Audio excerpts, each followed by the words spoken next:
Hello, and thank you for joining us here today at the Public Domain Library. It is episode 2 of our little book club, so I'll be reading chapter 2 of The Secret of Chimneys by Agatha Christie, and we will be trying to solve the mystery contained together.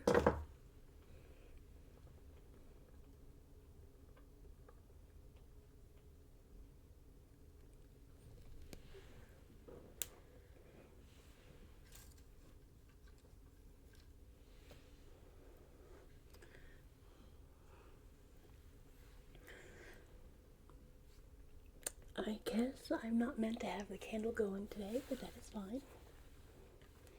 If you did not join us for part 1 of this, feel free to find it on my profile. I can maybe link it in the description. We have not yet actually gotten to the mystery at hand, but I would like to lock in that I think the woman who has a crush on Anthony might be the big bad guy, but I'm not sure. So let's keep going. Chapter 2, A Lady in Distress. So that's that, said Anthony, finishing off his glass and replacing it on the table. What boat were you going on? Glenarth Castle. Passage booked in your name, I suppose, so I'd better travel as James McGrath. We've outgrown the passport business, haven't we? One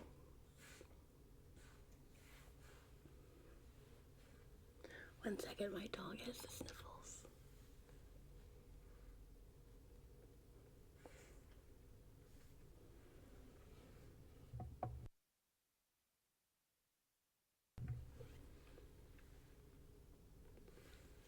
No odds either way. You and I are totally unlike, but we'd probably have the same description on one of those blinking things. Height 6 feet, hair brown, eyes blue, nose ordinary, chin ordinary. Not so much of this ordinary stunt. Let me tell you that Castle selected me out of several applicants solely on account of my pleasing appearance and nice manners. Jimmy grinned. I noticed your manners this morning. The devil you did. Anthony rose and paced up and down the room. His brow was slightly wrinkled, and it was some minutes before he spoke.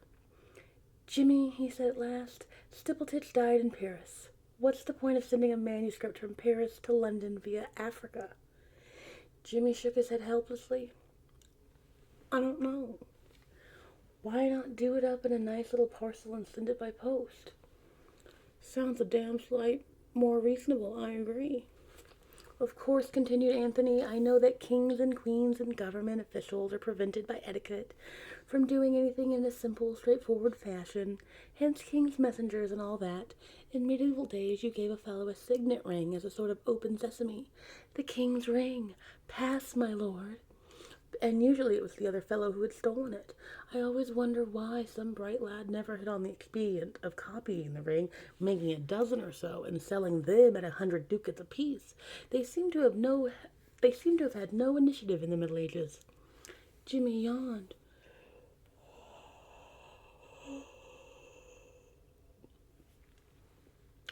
My remarks on the Middle Ages don't seem to amuse you. Let's get back to Count Stipletitch. From France to England via Africa seems to be a bit thick, even for a diplomatic personage. If he merely wanted to ensure that you should get £1,000, he could have left it to you in his will. Thank God neither you nor I are too proud to accept a legacy. Stipletitch must have been balmy. You'd think so, wouldn't you? Anthony frowned and continued his pacing.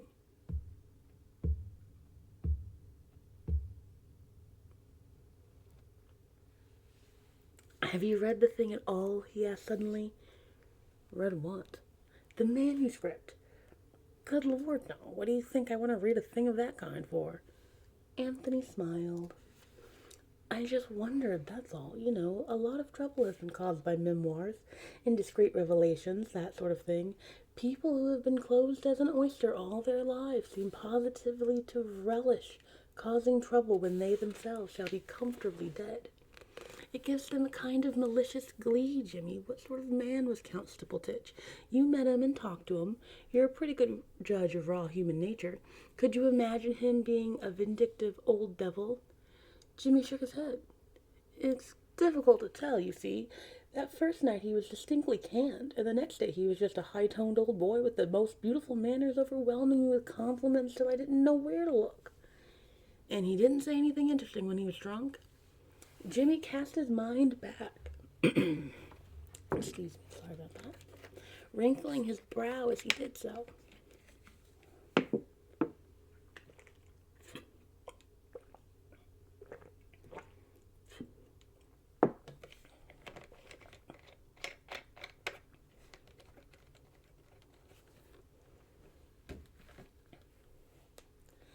He said he knew where Ku-Unor was, he volunteered doubtfully. Oh, well, said Anthony, we all know that. They keep it in the tower, don't they? Behind thick plate glass and iron bars, with a lot of gentlemen in fancy dress standing round to see you don't pinch anything. That's right, said Jimmy. Did Stipletich say anything else of the same kind? That he knew which city the Wallace collection was in, for instance? Jimmy shook his head. Said Anthony. He lit another cigarette and once more began pacing up and down the room.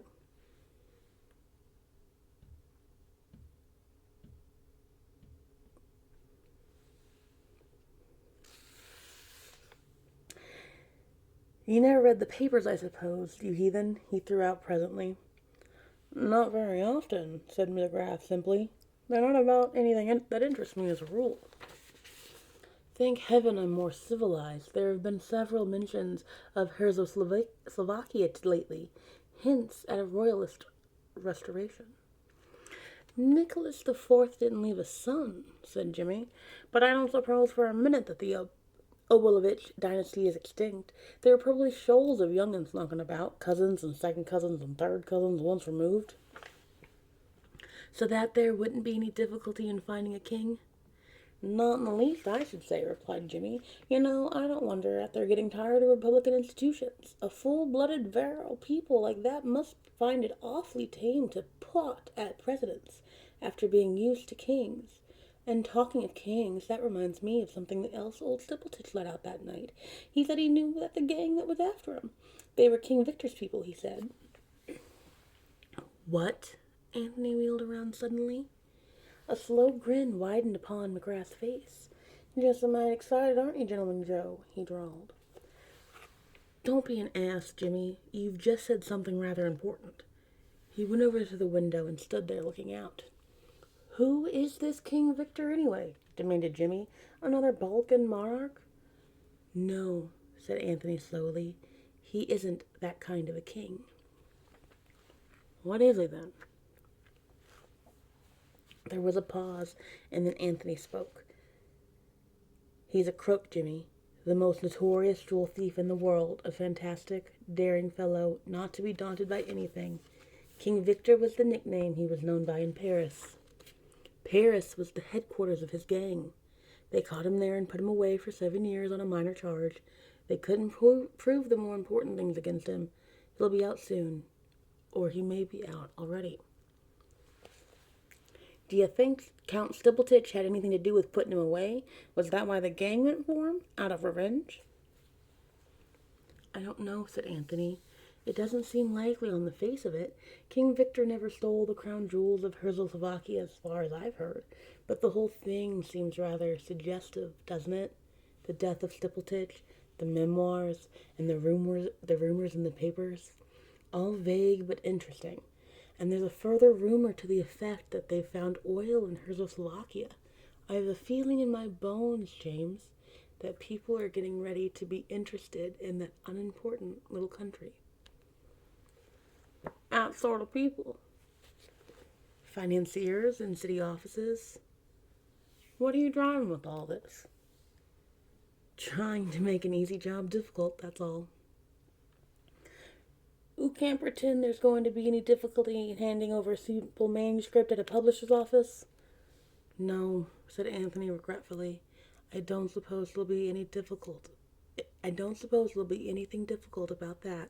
But shall I tell you, James, where I propose to go with my 250 quid? South America? No, my lad. Czechoslovakia. I shall stand in with the Republic, I think. Very probably I shall end up as president. Why not announce yourself as the Principal Obladovich and be a king whilst you're about it? No, Jimmy, kings are for life. Presidents only take on the job for like 4 years or so. It would quite amuse me to govern a kingdom like Czechoslovakia for 4 years. The average for kings is even less, I should say, interpolated Jimmy.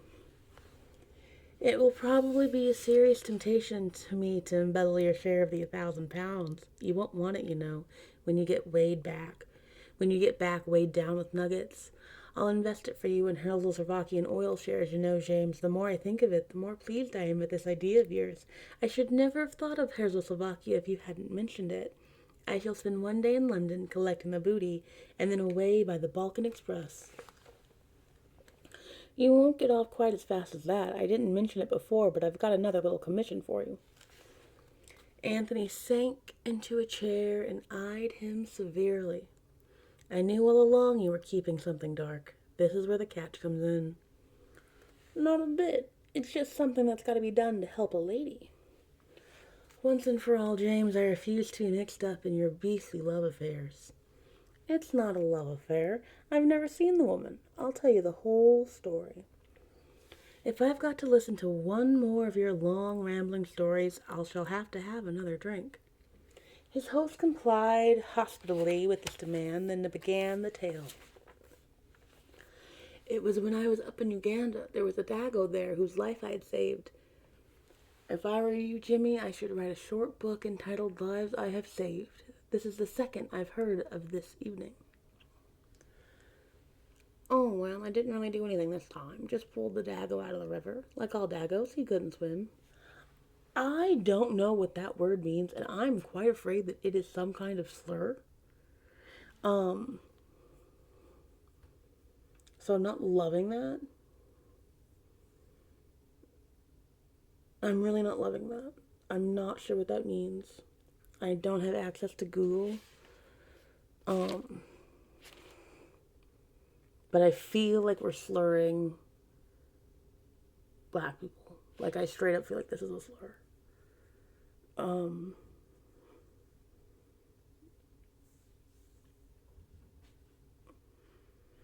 Alright. We're not gonna censor the past or whatever. So let's keep going. Wait a minute. Has this story anything to do with the other business? Nothing whatever, though. Oddly enough, now I remember it. The man was a Czechoslovakian. We always called him Dutch Pedro, though. Pause for a second. I don't even know what that means. Dutch Pedro. I understand that these are like actual. I mean, I think that they might actually be colonizing South Africa, right? This is. I don't know enough about my. I don't know enough about my world history, but I feel like, and this is maybe embarrassing, but what I do remember from Tyler Sheridan's 1923, that I believe this is like if Alex wrote a book, and we were getting an accurate representation of the people's opinions.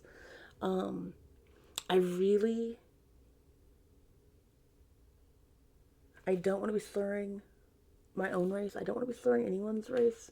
I don't want to be slurring. So I'm going to continue to read it because I guess it's like when you read Huckleberry Finn in class. You know what I mean? Like, stuff can depict things we don't agree with and still be worthy tales. You can depict something without agreeing with it. You can depict something without wanting to promote it. So we're gonna read it, we're gonna learn. By next week's episode, we will know what a dago is. And we're gonna know if that's something we should be saying or not. And if it's something we should not be saying, we may be self bleeping it. I don't know. We'll see what it means and we'll decide from there what we're gonna do.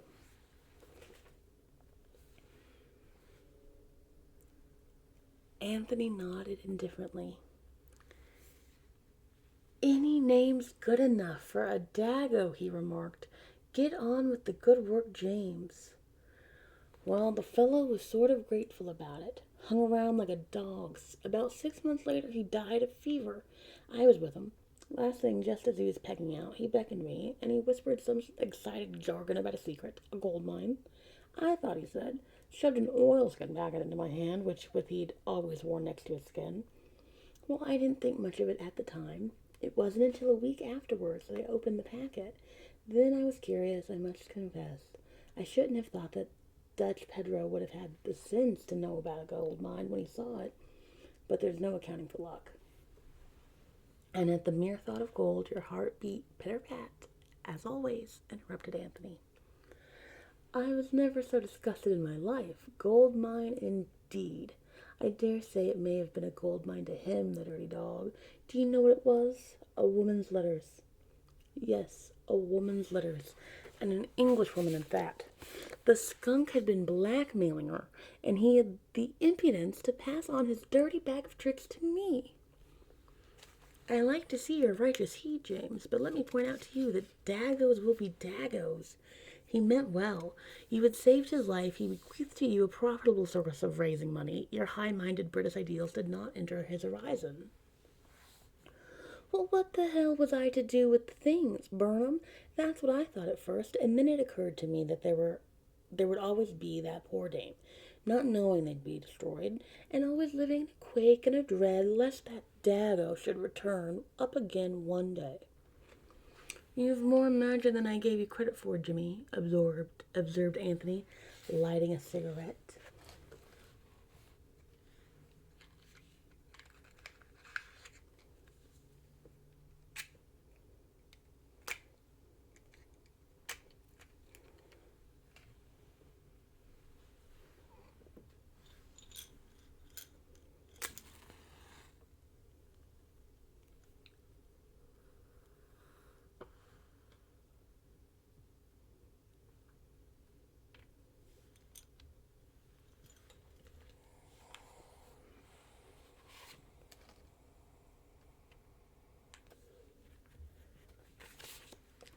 I admit that the case presented more difficulties than were at first apparent. What about just sending them to her by post? Like all women, she'd put no date and no address on most of the letters.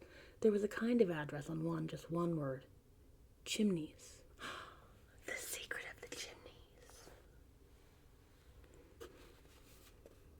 I bet that the Englishwoman who was writing these letters, who was being blackmailed, was the woman from before, the woman who flirted with him, the woman who wanted to know why he was Gentleman Joe.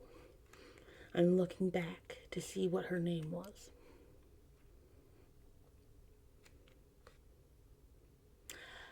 Miss Taylor. Miss Taylor. I think that Miss Taylor is the chimney woman. I think that this is her secret.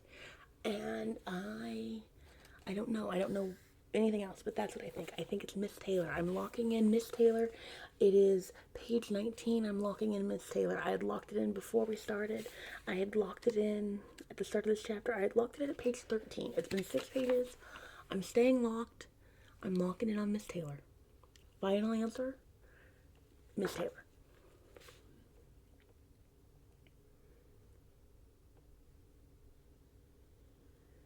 Anthony paused in the act of blowing out his match, and he dropped it with a quick jerk of the wrist as it burnt his finger.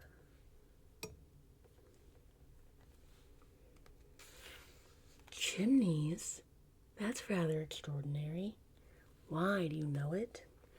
It's one of the stately homes of England, my dear James, a place where kings and queens go for weekends and diplomatists forgather and diplome.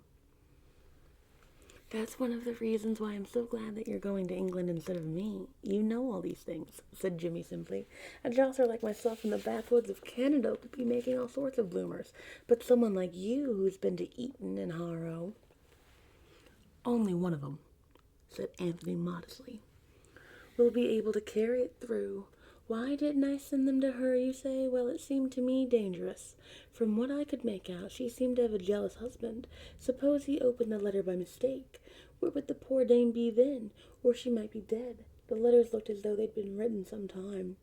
As I figured it out, the only thing was for someone to take them to England and put them into her own hands. So maybe it was the other woman with the T, Miss Calloway, maybe? Miss Calleray?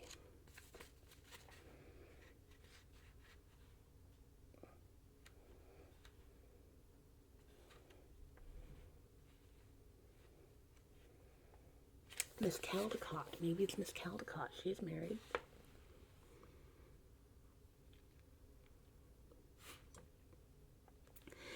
Anthony threw away his cigarette, coming across to his friend, clapped him affectionately on the back.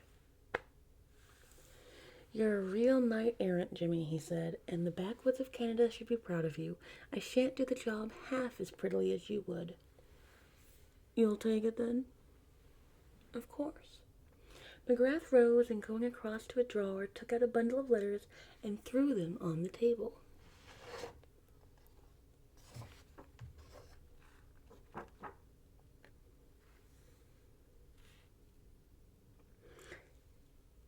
Here you are. You'd better have a look at them. Is it necessary? On the whole, I'd rather not. Well, from what you say about this Chimneys place, she may have been staying there only. We'd better look through the letters and see if there's any clue as to where she really hangs out. I suppose you're right. They went through the letters carefully, but without finding what they had hoped to find. Anthony gathered them up again thoughtfully. Poor little devil, he remarked. She was scared stiff. Jimmy nodded. You think you'll be able to find her all right? He asked anxiously. I won't leave England till I have. You're very concerned about this unknown lady, James? Jimmy ran his finger thoughtfully over the signature. It's a pretty name, he said apologetically. Virginia Revel. I like that because Revel reminds me of reveal. So I wonder maybe if there's a bit of a alias situation going on where that's not our person's real name. I'm excited to find out who Virginia Revel is and why she's being blackmailed. I'm very intrigued. I'm horrified to find out what a dago is, but we will find out because that is our job. I'm gonna lock in Mrs. Caldecott. I was heavy on Miss Taylor, but we're looking for a married woman. So I'm going to go Miss Caldecott because we do know she's got forethought. And she is difficult. So we're locking her in for now. Partly because I know you want to introduce your villain and your hero and all of your characters as early as possible. And I think that mystery writing rule came from Agatha Christie and how she wrote her mysteries. Though I could be wrong. I'm very excited. Please like and subscribe and comment your own theories. And if there's any books you would like me to read next, or any short stories you would like me to read, or if you've read anything you would like me to read on your behalf, feel free to let me know. Thank you and good night.